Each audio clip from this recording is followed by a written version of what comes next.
LNE Volume 3, a video by the great Franklin Carbonati, spanning Rome, Milan, London, New York, Paris, Barcelona, Montreal, and Toronto, featuring Rebo, Volvo, Snens, MTNW, Anger, Talker, Xaver, Bio, South, Lure, Rehab, Time, Zonic, XSM, Kempto, Salon, TD, Emno, Fayer, Toser, Nove, Stays, Villo, OSF, Waste, Soul, Xano, Guko, and What.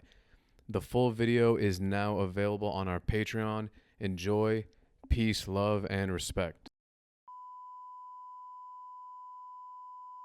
It's kind of like a fucked up dilemma just because if you want to, I've thought about this mad times. Like, if you want to live in New York, I think the most convenient is like in certain neighborhoods of Brooklyn or Manhattan, right? But like as you grow older, you should be aspiring to like own some shit. You should be aspiring to have some sort of stability and security in your life because like no one's gonna really give you that shit and no one's gonna do that shit for you. Oh yeah. And then if like you look up the prices for purchasing, let's say in downtown Manhattan or purchasing in like the areas of Brooklyn that people would want to live in, and it's like, dude, if you just fucking go to Connecticut or New Jersey or PA or Massachusetts or all these surrounding places around near New York, you could get like, dude, you could have a real quality of life that you're not gonna get just fucking, you know what I mean? You're not gonna get 100%. it.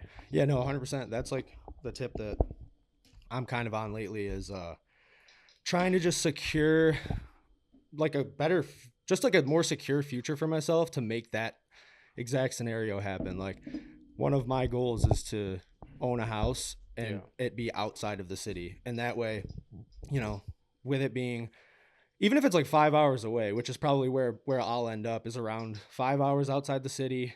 That's perfect for me. That's not much of a drive. Yeah. You come right in, you got homies, so you already have a place to stay. Yeah. You already know, like, at least for me, like having been here for, I've been here like 7.5 years now, maybe. Yeah, same.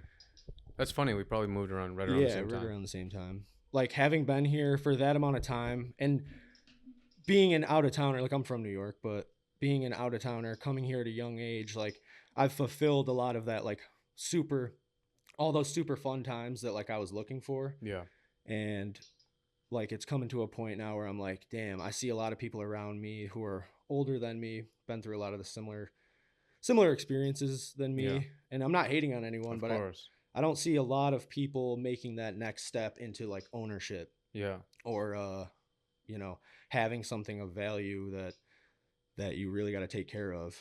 That's And for me, that's a house. That's my next step is a house. yeah, no, and honestly, like you're one of the homies that fucking, I admire and I see you waking up early. I see you working hard and I see you grinding. And one of the reasons that I admire that shit is just because like a lot of us, like, like our friend group and even just the culture of graffiti and the culture of like the culture of the shit that we're into, it doesn't no one really like puts on for that. Maybe as the generations go on, like people are putting on for that more, but really what's glamorized is like, being kind of gnarly. What's glamorized is Right. fucking is not having really your shit together because in order to do some of the shit you got to do to like make a name for yourself, let's say within the scope of graffiti, you kind of have to be like, getting it and you kind of have to be like saying fuck it. And I know like the first time that I fucking was in New York, I was walking around and I seen a bunch of SMOE tags. I think like on a walk on like down Canal Street. And then I seen more and more SMOE tags, more and more SMOE tags. Me and fucking Wes were talking about yesterday, like when we first started realizing you, because I told him like we were gonna do this shit. And then oh fuck, my fault. And then there's a lot of like fat cap tags, a lot of like traditional bombing, like just like fat cap tags, outlines, lots of them. Then I met you at A Life for the first time. Yep. I don't know if you remember, but you just walked in and you were like, "What's up, Smo?" Just gave me like the crazy dap, and I'm like, "Yo." Those were the days, man. Yeah, Holy man, shit. and it's fucking crazy that they passed. I know, dude. Like I think back on those times, like for me, like I got into graffiti really young. So like even in my teenage years, it was always a goal of mine to come to New York City and just paint. So when I did move here at 19, it was, I really had no other goals other than to paint. Like that was it. That's all I wanted to do. I didn't know what I wanted to do for a living. I didn't really care about anything. You know, it was like, I'm coming here and I'm painting. So I got like a month lease. And when I first got here, that's all I was doing was I would sleep all day and ride my bike around all night. Because I didn't know anybody either when I first got here. I literally did not know anybody other than my homie Hunter. Shout out to Hunter. Because he came down here a little bit before me.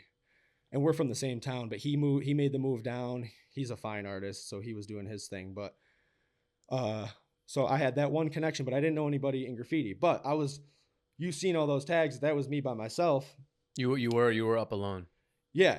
And I've always loved painting alone. That's kind of my thing. I'm like kind of a weirdo in that way. But I think when I was younger, like, you know, always wanted to just move to New York, get after it. And a big part of that was like watching Infamy and like Ear Snot and all that shit when I was younger. So then when I met you and Rebo and all the homies at A Life, and I was only 19, and like all of that started to come full circle for me. Holy shit. It bugged out. Yeah, it's a trip thinking back on it. MT was working there too. Dude, yeah. It was kind of crazy. It was like a real life, at least I share the same experience for you. It was like a kind of a dream come true type of thing, like a movie. It was. And it sounds corny, but it's not corny. It's actually fucking sick. It's like for me, it's pretty unbelievable that even happened, because like I said, truly, like when I was like, 14, 15, watching Infamy and all these videos, I was like aspired to be in that exact situation. Yeah. And I remember it was not too long after, like, y'all were working there for a while. Well, maybe like, I don't even know if it was a year from when I had met you, but there was 2 parties there, and they were just the most fucking lit, packed out parties.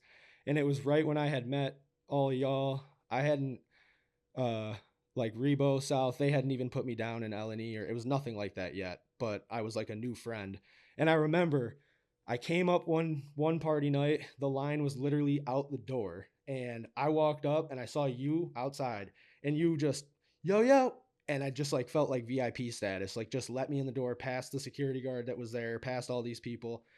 And it just made me feel like really ill in the moment. So that was a full circle moment for me that kind of took off from there. And now I'm here, 7 years later or whatever it is. And it's crazy how life like changes. It really is. And I think about that all the time. And as I get a little bit older, it's like, you don't realize it, but like day by day, like this person moves, this other friend gets a job, other friend gets a partner, this other friend is getting in trouble all the time, this other friend is doing this other friend's doing that, this person's not writing graffiti anymore, this person's going way too hard with graffiti, this person's starting to do drugs. And then you realize that like change by change, good and bad, fucking 7 years pass, everything is different. People don't chill as much, but that's just a part of like everyone, grinding for theirs. And I get that. And like, you also realize like, really realistically, the time when you're chilling hard on some, like, everyone's got nothing to do but chill. And you don't even realize in that moment, you have nothing to do but chill. Right. You think you have mad responsibilities. Right. But you look back on it now, like, even 4 or 5 years ago, we could just, right now, probably just be sitting on a sidewalk doing nothing. Dude, yeah. Which is sick, though, too. When I, one of the main reasons that even got me to New York was because I went to college for like 2 weeks, hated it, came home, needed a job. And like, I've always loved to work, like always been a worker since I was a kid. So I got a job laying brick. I was a bricklayer for about 1.5 years. And a winter came around, got laid off, just seasonal. But I remember I was actually on my way to Rack, and I was in this, I had a Mercury, or no, it was a Lincoln, but it was like one of those Mercury Mariner type car, whatever. But I had just gotten it. It was like it was a decent car, not like crazy expensive, but so I'm on my way to Rack. I'm behind a tractor trailer that's taking a left, and I get smashed from this dude from behind.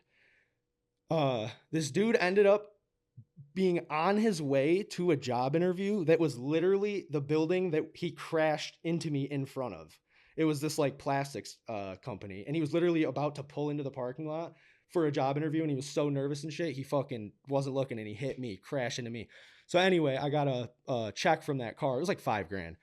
But since got laid off, I was on unemployment. So when I moved here, dude, I was 19, was getting a check from the state every week, right? Yeah, it's unemployment. I think it's five. I was getting like 500 a week, and I had like 5 grand. So to me at that time, I was like, holy shit, like I'm chilling.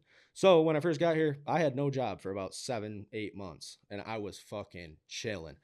And it was great. Like I was soaking it all in, that New York experience. Like, and I think that was very good for me in hindsight because it taught me a lot of shit. And I met so many people that like same kind of thing, like people that I never thought I would meet in my life. Like I've befriended a lot of those people, and like, but yeah, it's crazy. You mentioned people don't like chill as much and shit as you get older. Yeah, I think that's kind of one of the things that's hitting me now too, is that like I personally am so busy that it's hard for me to chill and make time. One, because I'm tired and got a ton of shit going on, but also it's like one of those things as you get older, I don't know. I kind of like being alone more. You know what I mean? I feel that. It's like trying to work on myself and in ways get away from that graffiti lifestyle that like has always kind of pulled me down like an unhealthy path, Yeah. like filled with partying, filled with, just drinking and like not thinking about it, like just day drinking and shit when you're young, Yeah. because it's just something to do. Like that shit catches up to you. Yeah. And it's normalized. It's very normalized. So I say this all the time. It's so fucking easy to get a beer in New York City because there's a fucking deli on every corner Yeah. that has fucking deuces. Get whatever you want. Yeah. Liquor stores everywhere too. Like it's so easy. No wonder there's fucking, you know, crackheads that are just fucking wasted. And I mean, I don't know. That's a whole different side of politics. But like, it's so easy to get alcohol in the city, and that's one of the biggest drugs in the fucking. Yeah. Alcohol is a Yeah. crazy thing, dude. I've seen it tear. I mean, like my family is where I'm super Irish, both sides of my family. I've seen it like tear my family apart in a lot of ways. Yeah. I had 2 uncles pass away at a young age, like pretty recently. Yeah. It's like hard to watch. It's like hard to see my family go through shit like that. So yeah, it's like one of those things that like trying to get away from as I get older, because you got to be conscious of that shit because it'll catch up to you so quick, and you'll just Sorry, keep going, bro. no, you'll just be like down like a path that you'll like look back. You'll kind of realize in that moment like, holy shit, I can't get that time back. You know what I mean? So you have to be smart now. Like It's so crazy. I got a lot of shit to say about what you said, but it's like a lot of the times, I'm all for looking forward to the future and living in the present and working hard to make your life whatever you want it to be. But sometimes like I can't lie, like I guess like emotional side or longing side or whatever will look back, because I have mad photos from like just a few years ago that seem like a dream now. Yeah. And I look back on it and I just remember some of the nights, and I remember like the sounds or the smells and everyone being there, and like it feels in the moment like you fucking are like a king of the world, it feels like. But in the moment, you don't even realize, you're like doing the thing right now. You are like young and chilling and in your like absolute, like just coming into like your 21s, whatever. And when I look back on those times, I am filled with happiness, but also I'm like, damn, bro, like I wish they could come back too. Because now you have to step up. Yeah. Like with this, what we're doing, like you have to step up. You can't just like, you can't afford to chill forever anymore. And if you do, that's going to come with some other consequences. And that's one of the things that I wanted to ask you. At what point did you go from hardcore bombing all the time, living the lifestyle, full force, to kind of just like, fucking working on yourself and putting in work and trying to build a life for yourself, and even start thinking about shit like ownership or things that like, no one taught us to think about. Right. Well, I think growing up, I've always been instilled with like a good work ethic. Like my whole family hard workers. My mom is a lineman. She climbs telephone poles, works on electrical line. Like that's my mom. You know what I mean? She works harder than most men that I know. My dad's a diesel mechanic, and has like his own shop at his house. So like my entire life, that's all I've seen is him working.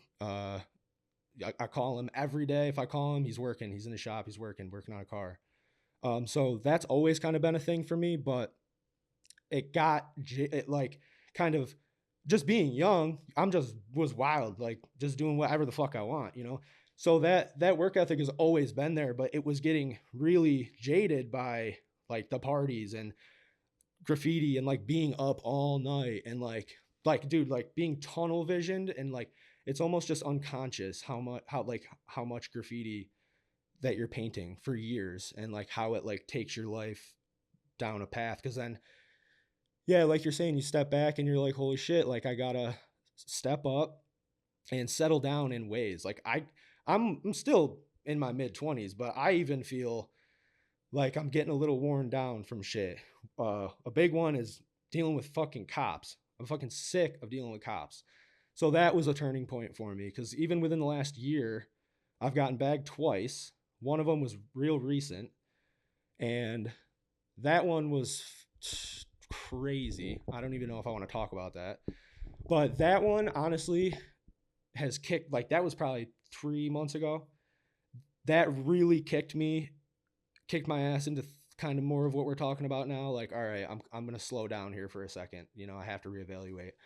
But before then, it was probably, 2 years ago. I was in a relationship for a long time. And then, like, I was painting fully through that. That was a wild relationship and, like, time of my life. And then that fell apart, was with a fling right after for a couple months. That went sour real quick. So once that kind of transpired, like, I was like, fuck, dude, I gotta, like, also chill out because graffiti will, like, take over you and, like, you will, like, nothing else really matters. Like, so, like, my relationships failed because of it, or, just stupid things. Like, you miss certain things because you'd rather be fucking painting or whatever. But it was just, I guess I could answer that question by saying it's been over the course of years. Yeah. But it's coming to a head now as I get older. And like I said, dealing with cops, dude, I'm fucking so sick of it. So I'm just taking a little break because I just don't want to deal with it anymore. Like, paying the lawyer and, like, just, like, them fucking with you and, like, it sucks. So I'd rather just focus on my career. Well, yeah. I have a good career. Like you said, you're setting yourself up. You guys are doing great with what you got going on. So I see a lot of my friends who I'm surrounded by a lot of good friends. They're all doing well, and whatever they're doing, they're pushing themselves outside of graffiti. So it's been a late thing that I'm just like, you know what, I'm going to focus up on what I'm doing because I feel like that's leading me down a good path as well. Yeah. Like, graffiti has gotten me to a place I've always wanted it to get me to, which is amazing. Like, I feel fulfilled in that aspect. So now that I have this other opportunity to, like, work on my career and build something else for myself, Yeah. I'm trying to take advantage of that. Of course. Yeah. How did you, I'm gonna take it back a little bit. Yeah. How did you even get into writing graffiti? I don't think I've ever asked you this. I know you, from Syracuse. I could say that? Yeah, that's fine. You sure I can beep it out? Yeah, that's fine. I mean, cool. Yeah, I'm from Cuse. I don't really love to say that, but Really? I think it's cool. yeah, that's just like a weird scene. You gotta represent, bro. Yeah, it's just like a weird scene. I know people are always like, yeah, they represent where they're from. I don't know. Like, yeah. I've also never really, like, when I was younger, I got into graffiti really young. When I Yeah. was younger, I was always traveling. Like, the minute I got my license, I was gone. Even before then, like, I was taking trips with homies. They would pick me up. We'd go to Rochester, Buffalo. Yeah, I remember fucking freshman year, high school, Hunter. Well, I shouldn't say that, but just whatever. So I was always traveling, never really, like, secured a place in Cuse. But I got into graffiti really young, and it's funny because I didn't have any personal influence. I didn't have, like, a brother or sister that was into it. Didn't have any friends. My dad didn't write, nothing like that. When I was younger, my parents went through, like, a really crazy divorce. And I think that in itself kind of, like, made me, like, close up and focus in on, like, this one thing. And it ended up being graffiti at, like, it was like around 6 or 7. That came to fruition. One, because, like, just driving around the city, you see highway spots and shit. And, like, from where I'm from, there's a lot of freights. Well, a decent amount of freights. So I'd see that shit as a young kid. But when I was, like, feeling, like, really alone and just a kid, what I had was video games. So I was on PS4, which sounds so silly to talk about right now, but like I was play PS4 all the fucking time because that's all I really could do. Like I was kind of just trapped in my crib, and there was other shit going on around that I couldn't really deal with. So one of those games, one of the only games that I would play is Mark Echo's Getting Up. And that, like, as a kid, dude, like playing that game, it's pretty sick too. I want to get a copy of that, but playing that game, you really feel as a kid like, holy shit, this is cool as fuck. They had really cool missions on there and shit. And that kind of really drew me in. So ever since a young kid, I always loved graffiti. And I would go in the black book thing in that game, copy all the hand styles, like do all that shit. So it's been since a young kid, but then, around 9, 10 is when I started like doing tags and catching tags. Cause like I said, my parents were divorced. And if I was with my dad, I could do whatever, like really do whatever the fuck I wanted.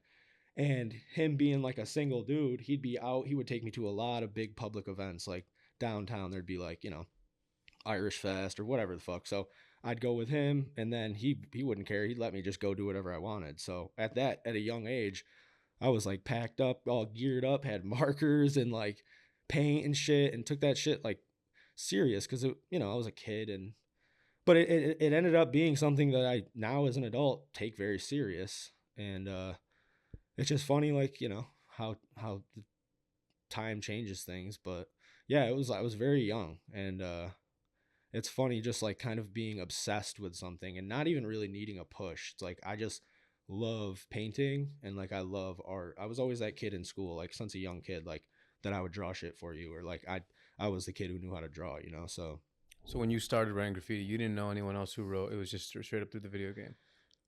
pretty much. Well, yeah, like started writing graffiti and like catching tags like I was a kid, like I was like 9, 10, getting into like liking and understanding like, wow, graffiti is a thing, and like whatever. That was around 6, 7 and going up because of that video game. And I played a lot of this sounds silly, but I played a lot of Grand Theft Auto too. And I think the culmination of that, watching my parents go through this like wild divorce and then having graffiti as like this other thing, I think like was like my push to like rebel and like get out of the house and start doing this thing that I saw while I was playing this video game. I was like, yo, I can just go do this now and get away from all this bullshit.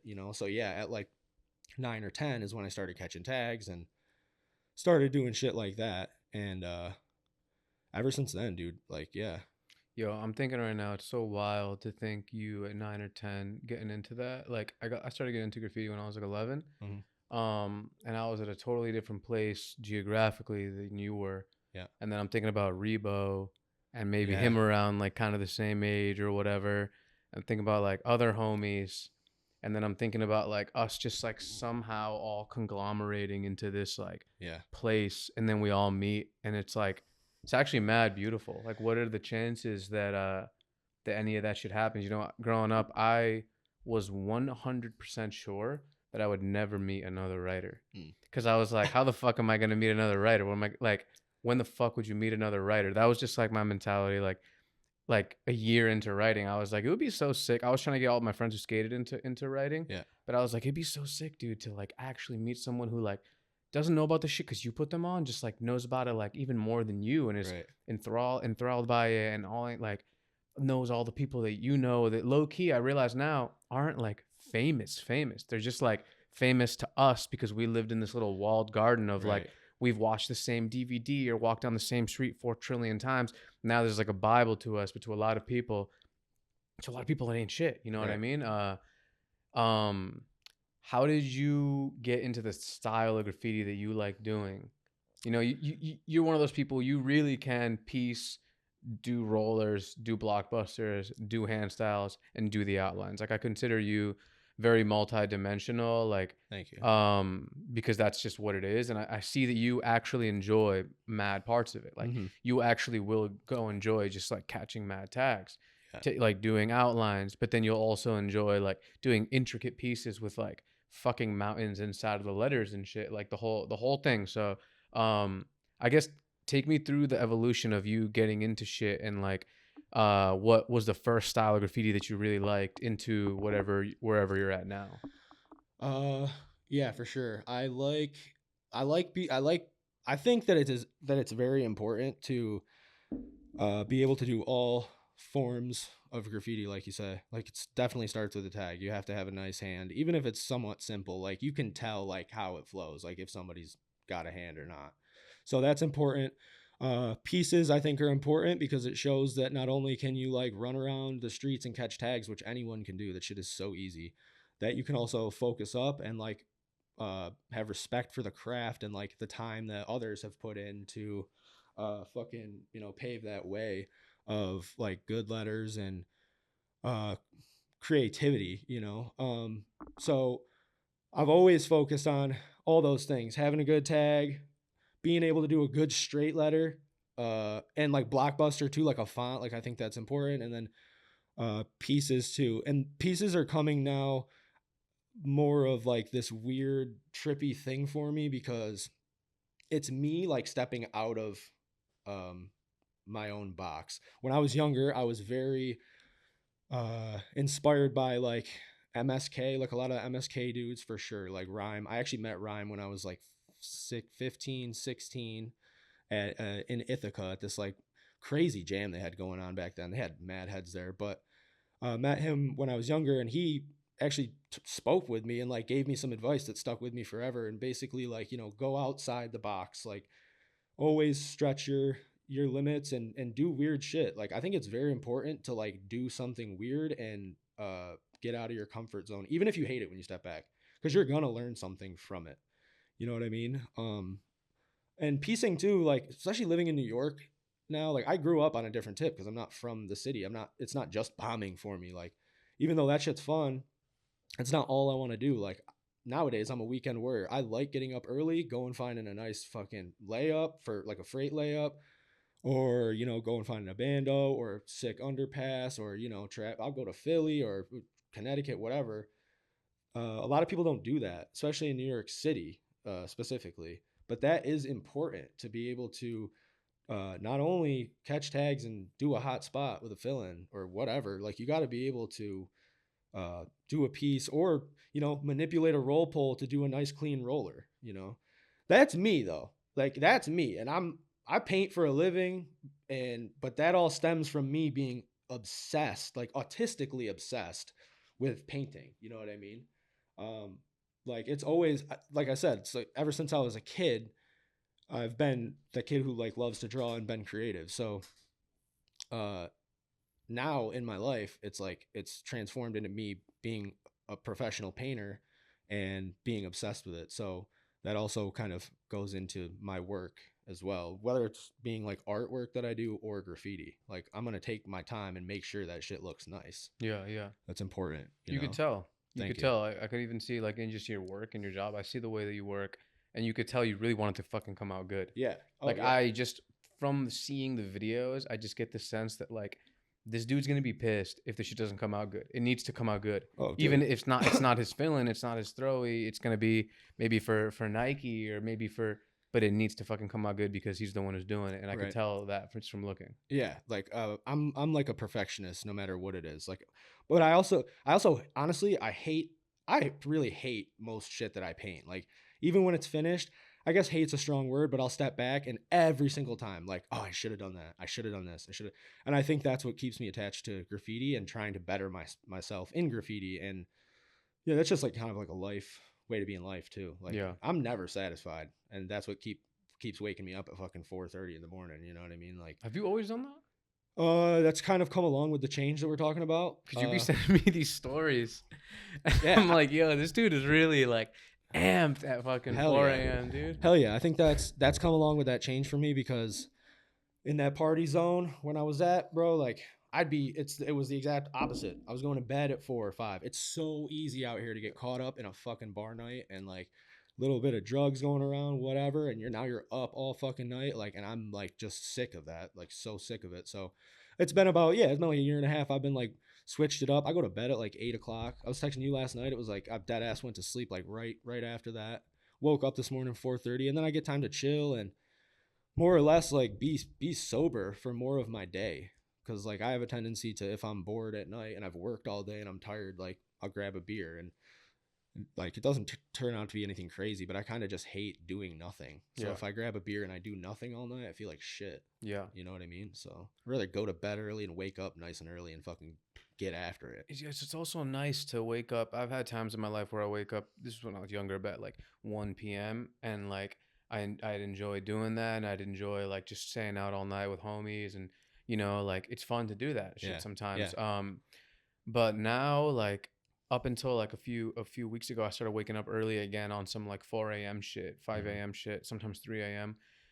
And there's something that feels mad good about that too. Like Oh when you yeah. wake up and you know that no one's up and you know that no one's gonna bother you and you know that you got your time to do this shit right now, Mhm. whatever it is you're doing, like, sorry, it just is like, it is really, New York is a place where the moment the day really starts, like the moment like you step outside and then you start walking and then you get on the train or you get on the bike or you get in the car and you hit traffic or you hit that train congestion and then you get to work or you get to the studio or wherever it is you're going, and then there's people texting you, people calling you, and like there's always movement. There's a lot of fucking like buzz going on. There's a lot of like there's always something to do too. Like if you want to go chill after, you could go chill after because there's going to be people to chill with, Right. and it's nice at that time in the morning because everything's just, you know, the whole everything is just like more quiet Yeah. and you could really focus in on, you become like, also I feel like that solitude of the morning time, you kind of like have your own actual thoughts that aren't just like fucking influenced by things that you're not even realizing are influencing you, Absolutely. you Yeah. know? Yeah. That's why I say like nothing better for me waking up early, kind of getting my day figured out, and then getting in like a nice fucking 10 cups of coffee like we were talking about Yeah. earlier, and Yeah, fucking, dude. working, like I love my job, so like I love to work, but working for me keeps my brain going. Like I think I have ADHD, I don't know, but like I just need to keep an active thing going, so that's better for me to do because it's healthier at the end of the day. It might suck, I might miss out on some parties, like some party nights, or like I'm more bummed when I miss out on like dope paint nights. Like I'll Mm. wake up to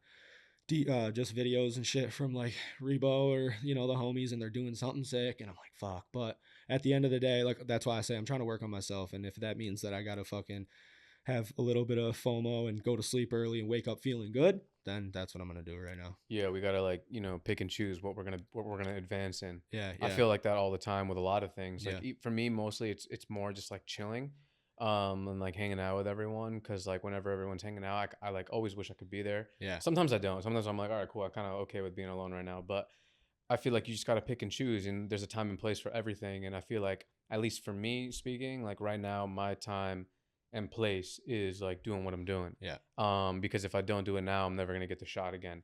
yeah. That's exactly how I And I feel. feel like that's chill. And like if your homies are your real homies, which I know my friends are my real friends, they're always gonna be there for you. And there's just like, when you chill with someone you haven't chilled with in a while, it could just be like you've been chilling every day type of Yeah, thing. And that's when and so I was also gonna ask you, you were saying like a few minutes ago about the obsessive like nature when it comes to painting. Can you explain that? What do you mean by obsessiveness? And when you say painting, you just mean like all types of painting, because yeah. you do, art too. And aside from just like graffiti, you also doing art and you're also doing like production. So you're doing, again, painting on multi dimensions. Yeah, I don't know why, like why that is, like, but I don't fight it. Like I just truly like something about something about painting, something about changing the way a surface looks, putting lines on a surface and making it how, like, you have a lot of control, when you're painting something. Like you are in control no matter what it is. And no matter like what type of medium you're using, but I don't know, I can't really picture myself doing anything else because I'm not motivated to do anything else. Like that's why I'm glad that I found my job that I have, because one, I know that like it'll be what I'm doing for the rest of my life. Some people never find that, you know what I mean? But uh two, I think like it's important that, yeah, like obsessive in the fact that like I said, I can't really picture myself doing anything else, because like for me like painting is so like soothing, and it relaxes, like I said earlier, like my 80, like what I think to be ADHD. Like my mind is always running, and painting, especially on the level that I do it at work, is at a very fast pace, and you always have to be on your toes. Uh, I'm a scenic painter. I do work in production, busy as fuck every day. So it's cool because I'm open to a lot of different mediums. Like I do a lot of different things, not just painting, but mainly that's what we're doing. We're doing a lot of prep and painting and getting like sets and a lot of cool shit ready or whatever.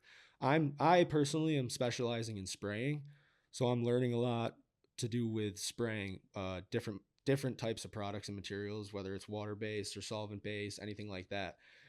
What continues to keep me enthralled by painting is that there's so much to learn. I guess that's why I could say I'm still obsessed with it, because not only is it fun, like dude, if like I know you haven't, but spraying with a gun, HVLP gun, whatever, spraying out of a pot, whatever, is so fucking fun. It's like catching a fucking fill with a fucking, a Mad Max every day, like just whomping shit, or like getting a super nice high gloss finish on something. Like that shit is very satisfying.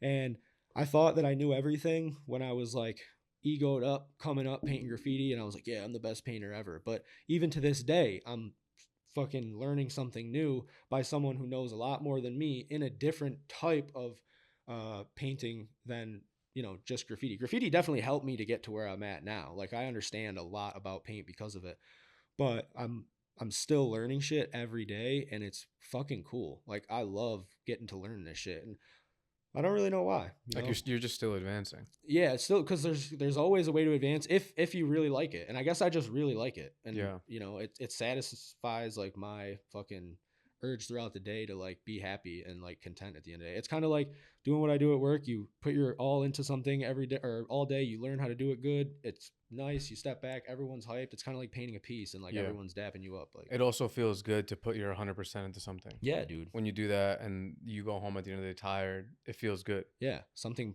positive and like productive. Yeah. And like something cool, like being able to step back and be like, damn, I did that. That's a good feeling. Yeah. You know? Yeah, 100%.